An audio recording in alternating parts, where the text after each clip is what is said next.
Stewie Griffin is the flamboyant and eccentric one-year-old infant of Peter and Lois Griffin. Mentally, he seems much older. Stewie is well-spoken, with an advanced vocabulary, an upper-class British accent, and an ambiguous sexual orientation.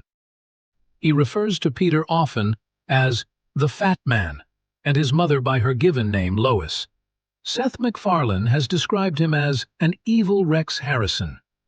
Stewie is constantly plotting ways to kill his mother, Lois, apparently holding a grudge against her because of his 9-month stay in her ovarian Bastille. He shares his secrets with his confidant and teddy bear Rupert. Stewie often speaks from the standpoint of a much older person, saying such things as, "What is it that you children are into nowadays?" On the show, Stewie engages in extreme violent or criminal acts, including robbery, carjacking, loan sharking, forgery, and killing off many minor characters. The characters he kills off are for reasons such as anger, jealousy, and grudges he holds. Stewie's mastery of physics, mechanical engineering, and firearms are at a level of science fiction. He has constructed advanced fighter jets, a mind control device, a weather control device, robots, a time machine, a shrinking pod, a teleportation device, and more. Stewie employs these to deal with the stresses of infant life, such as teething pain and his hatred of broccoli, or to kill his mother. Stewie also shows infant-like tendencies, such as pretending his trike is an actual vehicle. Stewie's ability to move objects of greater weight than himself is not surprising to other characters, nor is his ability to perform martial arts or retrieve firearms from hammerspace. In Doggone, after he made jokes about Brian killing a dog, Brian asks him how he'd feel if he had killed another baby. He merely replied by telling him he's killed 7, acting as if it was no big deal. He also tries to get children to drink poison. In Love Thy Trophy, his foster siblings, who are each of different races, asked him if he wanted to lay down and complete their people rainbow, and he suggested that they play Drink the Stuff Under the Sink instead. In Mission Impossible, he went to Lois in his Peterbot and told Chris and Meg to drink the antifreeze in the garage. Please, before I continue, don't forget to subscribe, like, share, and comment, as this will motivate me to create more engaging videos like this. Stewie, like his mother, has a masochistic personality. This was revealed in Peter's Two Dads, when Lois spanked Stewie for destroying her pearl necklace.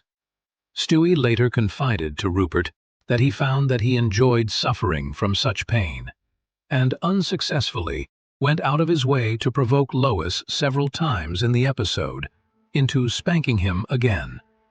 He even had a daydream in which he was tortured by Lois, who was clad in a dominatrix outfit. In Be Careful What You Fish For, Stewie comes home with his right arm pulled out of its socket. Brian then stuffs Stewie's mouth with paper so he can't yell for Lois. Brian then painfully but successfully puts Stewie's arm back in its socket.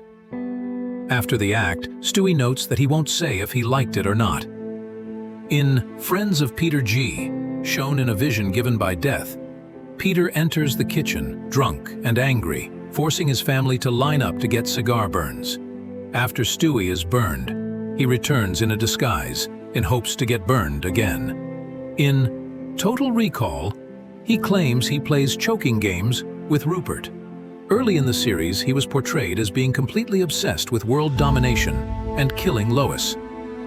In Chitty Chitty Death Bang, it was revealed that after Stewie's birth, the doctor found a map of Europe with plans to bomb its capitals inside Lois.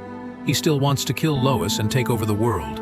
But those goals have taken a back seat, although he admits in Send In Stewie, Please, that he still likes to talk about them. In select episodes, Stewie has exhibited some of his more sociopathic side, such as shooting Brian in the leg in Back to the Pilot. Stewie tried to recapture some of those traits in The Hand That Rocks the Wheelchair, and ended up creating an evil clone of himself. Brian suggests in Stewie's first word that Stewie no longer has an interest in killing Lois, since his second word was Mommy. He quickly dismisses it though, as the show breaks down into nonsense, Despite all of Stewie's evil traits, he did genuinely care about Brian. In Brian and Stewie, he revealed that he considered Brian to be his only friend and the only person in the entire world that he cared about. When ordered to kill Brian by his girlfriend Penelope and Mr. and Mrs. Stewie, Stewie struggled to do so but eventually chose to spare Brian and protect him from Penelope. He also comforted Brian after Glenn Quagmire ranted about how much he hated him in Jerome is the New Black, and informed Brian that he didn't need Quagmire to like him, as long as he liked himself. He then added that he liked him and allowed him to sleep in his room. When Brian was killed by a car in Life of Brian, Stewie's devastation over Brian's death caused him to be cold and nasty towards Vinny, a replacement family dog, until Vinny told him that he understood what he was going through due to the death of his own previous owner. After that, Stewie bonded with Vinny, imitating his Italian personality at times, such as in Harmony's Way, when Vinny suggests Quagmire wear a necklace. Stewie wasn't exactly planned, more of a surprise. Or, as Chris so gently put it, a whoopsie. And the timeline checks out. Lois and Peter were definitely not in peak parenting years when Stewie showed up, but that chaotic conception gave birth to something fierce. Right from the womb, Stewie was in fight mode, battling other sperm like it was Hunger Games, Fetus Edition. But here's the twist. He wasn't alone. Another sperm made it, a twin. But Stewie, ever the Machiavellian strategist, made sure he was the only one left standing. Literally eliminated his brother in utero. His first act of violence, and he hadn't even seen daylight yet. "Ask my twin brother," he once said smugly. Spoiler alert, you can't, because he's gone, poof. So here comes Stewie, baby number 3 of the Griffin clan, trailing behind Meg and Chris. And if chaos had a face, it would look like Stewie's football-shaped head, although that too is up for debate. In one episode, it's implied he was born with the iconic noggin. In another, he had a normal skull until a trampoline bed mishap literally reshaped his future. That's right, one bouncy bed, one wrong landing, and boom, Stewie's now iconic cranium. With all that drama before even hitting his first birthday, it's no wonder Stewie came out guns blazing. From the very first episode, he wasn't babbling nonsense. He was quoting Shakespeare, inventing technology, and cursing his parents with a level of contempt you normally only see in British Parliament. Especially Lois. Oh, the hatred he has for Lois. It's so intense, you could bottle it and sell it as spicy baby rage. To Stewie, Lois is more than a mom, she's a target. His assassination plots range from death rays to elaborate simulations. The baby had full-blown James Bond villain energy before he was potty trained. And yet, no matter how many gadgets he builds or traps he sets, Lois somehow survives. She just won't go down. Stewie's mind is a volatile mixture of brilliance and malice, and that deadly combo gets him into some seriously outrageous predicaments. Whether it's planning to blow up the world or simply eliminating the broccoli on his plate with a laser gun, he approaches every obstacle with the same intensity you'd expect from a Bond villain. And while most babies worry about nap time and snack breaks, Stewie worries about black holes, time travel paradoxes, and the existential weight of being misunderstood. His greatest frustration, perhaps, is the prison of infancy. Imagine having the intellect to understand quantum mechanics, but lacking the fine motor skills to tie your shoes. That's Stewie's eternal struggle, and it's played for both comedy and pathos in the show. One minute he's laying waste to a small country, and the next he's crying because he can't find his favorite pacifier. It's this push and pull, this mix of baby instincts and adult intellect that creates one of television's most uniquely complex characters. Please, before I continue, don't forget to subscribe, like, share, and comment, as this will motivate me to create more engaging videos like this. Yet, even genius has its flaws. For all of his intellect, Stewie is riddled with emotional insecurity. He builds machines to control others because he feels out of control himself. He lashes out not only because he's angry, but because deep down, he's scared. Scared of being ordinary. Scared of being unloved. Scared that despite all his brilliance, he might end up alone. This becomes most apparent in his relationship with Brian. On the surface, they're an odd pair, a sarcastic dog and a homicidal baby. But their bond is one of the most genuine in the show. They travel through time together. They face alternate dimensions. They fight, reconcile, and drink together. Brian is the only one who truly sees Stewie for who he is, not just a baby, not just a genius, but a person. Their adventures together span entire episodes and timelines. From Road to Rhode Island to Road to the Multiverse, their dynamic serves as a grounding force for both characters. Through Brian, we see Stewie's softer side. We see that beneath the armor of wit and sarcasm, there's a baby who craves connection, who's terrified of abandonment. But Stewie doesn't just experience love and friendship. He experiences jealousy, resentment, and betrayal too. His rivalry with Bertram, his half-brother, leads to full-scale wars that span playgrounds and alternate timelines. Bertram is every bit as intelligent as Stewie, but with less restraint. Their battles are the stuff of legend. And unlike most baby fights, these come with lasers. Another memorable foe is Doug, the smug toddler who challenges Stewie's status at preschool. Doug represents everything Stewie hates: privilege, smugness, and the approval of teachers. Their passive-aggressive warfare is full of sarcasm, sabotage, and power plays that would make Wall Street jealous. Romantically, Stewie's journey is even more chaotic. His feelings toward others are often confused, misdirected, and layered with insecurity.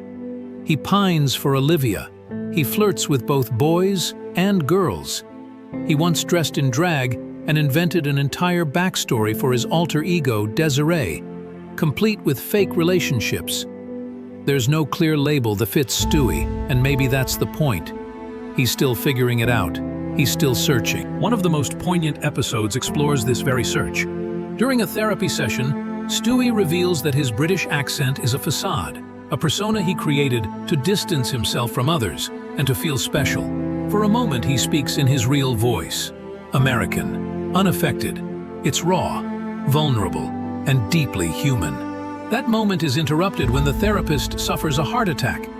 And in classic Stewie fashion, he chooses not to save him, just to protect his secret. It's a gut punch, a reminder that even in his most honest moment, Stewie is still trapped in the persona he built. And then there's Rupert, the silent teddy bear who hears all of Stewie's secrets. Rupert isn't just a toy, he's a symbol of innocence, of loyalty, of unconditional love. Stewie projects all his hopes, fears, and fantasies onto Rupert. Their relationship, while one-sided, is one of the most consistent in the show. It's through Rupert that we see the child in Stewie, the vulnerability he tries so hard to hide. But let's not pretend Stewie is harmless. Far from it. He's committed acts of violence that would land anyone else on an FBI watch list. He's built doomsday devices. He's shot people. He once confused Halloween-costumed kids for monsters and opened fire. His moral compass spins like a roulette wheel. One minute he's saving Brian's life. The next he's blowing up a school science fair. Still, the show walks a delicate line. Stewie's violence is often portrayed as over-the-top satire. It's absurd. It's theatrical. It's part of what makes him compelling. Because behind every explosion is a baby grappling with identity, control, and the absurdity of existence. In one version of the future, we see what happens when Stewie's fear wins. He becomes a lonely, bitter adult. Virgin, friendless, working retail. It's a sobering look at what could be. But baby Stewie, ever the meddler, decides to fix it. He goes back in time, alters the course of events, and gives his future self a second chance. It's a rare act of self-love, a moment where Stewie acknowledges his own potential, not for destruction, but for growth. So, where does that leave us? With a baby who is more than the sum of his parts. Stewie Griffin is a walking paradox, a child genius with a god complex, a villain with a soft spot, a sociopath who craves love. He's one of television's most enduring characters because he defies definition. He's not just a joke machine. He's a mirror, reflecting our fears, our desires, and the chaos of growing up. And that's why, 30 years later, even if he's broke, lonely, and working a terrible job, Stewie Griffin is still unforgettable, still iconic, still searching. Because maybe, just maybe, the greatest